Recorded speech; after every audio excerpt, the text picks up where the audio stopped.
Le vendredi 30 mars, la justice examine au tribunal de Nanterre la requête de David Hallyday et Laura Smet qui réclament en urgence le gel du patrimoine de leur père Johnny Hallyday, et un droit de regard sur son album posthume. Un nouvel épisode judiciaire celui-ci.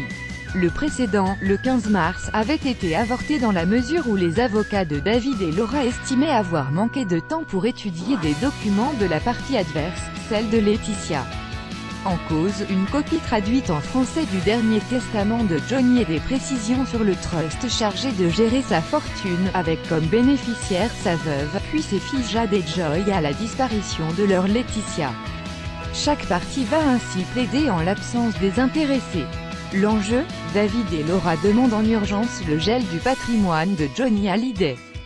Selon Maître Ardavan Amir Aslani, le conseil de Laetitia, il serait consti de ses parts dans la villa de Marne-la-Coquette et des maisons de Californie et de Saint-Barth. Estimation, de 30 à 35 millions d'euros.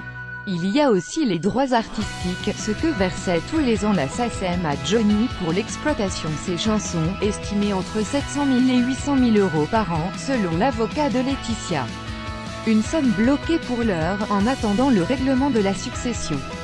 En jeu également, l'album quasi achevé à la mort de Johnny, qui doit sortir cette année. Nous avons des documents très clairs qui démontrent que les 10 titres ont été validés par Johnny Hallyday, et qu'il acceptait qu'ils soient commercialisés, a expliqué le 15 mars, l'avocat de Warner Music Eric Lovo, avocat de Warner Music France, la maison de disques de Johnny.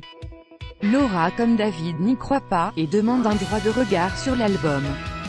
Le jugement de ce premier procès en référé devrait être connu à la mi-avril.